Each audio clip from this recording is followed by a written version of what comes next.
बुलंदशहर में journalist protection act लागू करने की मांग को लेकर वरिष्ठ पत्रकार आशीष चित्रांशी के द्वारा शुरू की गई पदयात्रा प्रदेश में पत्रकारों और मीडिया हाउस पर हो रही फर्जी मुकदमे और सरकार की तानाशाही के खिलाफ आवाज बुलंद करते हुए शुरू की गाजीपुर से लखनऊ तक वरिष्ठ पत्रकार आशीष चित्रांशी ने पदयात्रा गाजीपुर बॉर्डर गाजियाबाद से प्रारंभ करते हुए यूपी के अनेक जिलों से होते हुए पहुंचेगी। बचाने के लिए आपने जो यात्रा ये कहां से आरंभ हुई और कहां पर जाकर ये रुकेगी यात्रा, और क्या आपके मुद्दे हैं जिन मांगों को लेकर आप ये यात्रा निकालते हैं?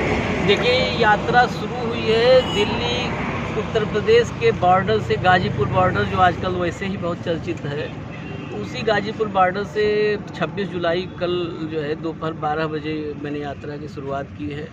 आज मैं आप लोगों के इस कर्म भूमि में, बुलंदशहर जो आप सभी मेरे भाइयों की कर्म भूमि है, मेरे पत्रकार साथियों की, आपके कर्म भूमि पे हूँ। आप लोग ने बहुत यहाँ पर ऊर्जा मुझे दिया है आगे की यात्रा के लिए, और ये यात्रा लखनऊ तक जाएगी। अलीगढ़, हाथरस, आगरा, सिकोहाराबाद, फिरोजाबाद, इटावा, औरैया, कानपुर देहात, कानपुर ना होते हुए लखनऊ तक जाएगी। तो जैसे आप जनपदों में जा रहे हैं तो कैसा आपको सहयोग मिल रहा है? देखिए, यही तो जो मैं अभी एक बात कह रहा था कि अब गाजीपुर बॉर्डर से तो मैं अपने शरीर से चला था, अब मैं अपने शरीर से नहीं चल रहा हूँ। अब मैं पत्रकारों के, अपने पत्रकार साथियों के, पत्रकारिता का जो एक बृहद परिवार है, उस परिवार की ऊर्जा से चल रहा हूँ। अब मैं अपने शरीर से नहीं चल रहा हूँ। यही पर्याप्त है ये समझने के लिए कि कैसा मेरे साथियों सहयोग है। और ये बड़ी खुशी की बात इसलिए है कि जिस मकसद से मैं निकला हूँ, पहली बात तो ये मैं साफ कर दूँ कि ये आशीष चित्रांशी की, किसी आशीष चित्रांशी नामक किसी पत्रकार की यात्रा नहीं है।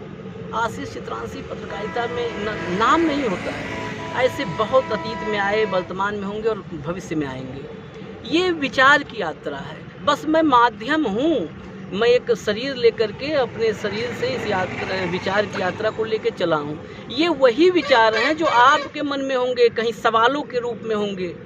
अपने अंतर्मन से आप कई बार अंतर्द्वंद में होते होंगे कि हम पत्रकारिता में हमें क्या करना चाहिए। तो वही जो आंतरिक कमजोरी पत्रकारिता में आई है, उसकी पहले जागृति हो जाए, और जब वो जागृति हो जाएगी तो ये बाहरी जो दुस्साहसी हैं, वो चाहे जो भी हों, अधिकारी हों, नेता हों, नौकरशाही, अफसरशाही, मंत्री, कोई भी हो, किसी की दुस्साहस नहीं कोई ऐसा कर पाएगा। किसी की जुर्रत नहीं होगी कि किसी पत्रकार की सच्ची खबर, जरूरी है कि उसकी सच्ची खबर से नाराज होकर के उसका दमन या उत्पीड़न करने की जुर्रत करे, साहस करे, ये कोई नहीं कर पाएगा। बस जगना हमें है। पहले दूसरे पर उंगली उठाने से पहले एक बार हम भी जग जाएं। हम जग जाएंगे तो फिर दूसरे, पूरी व्यवस्था है, कोई नहीं होगा। आप एक हो जाइए। एक पत्रकार अगर दुख में है, उसकी पीड़ा है, दर्द है, वेदना है, सारे पत्रकारों को, पूरे पत्रकारिता के परिवार को, बृहद परिवार को एक साथ खड़ा होना चाहिए। वो कौन सी आपकी पीड़ा रही जिसको लेकर आपने इतना ये कदम उठाया कि आप पदयात्रा मतलब लेके जा रहे हैं? मेरी व्यक्तिगत पीड़ा तो मैं कोई बता नहीं सकता कि व्यक्तिगत कोई पीड़ा महसूस आपने, लेकिन जो वेदना मेरी थी, ये वेदना कई महीनों से थी। एक वेदना कि पत्रकारिता किस दिशा में जा रही है, पत्रकारिता लोग कर ही नहीं रहे हैं। दरअसल क्या है, जब पत्रकारिता की बात आई, वेदना पे ही मैं पहले बता दूंगा आपको क्या वेदना थी।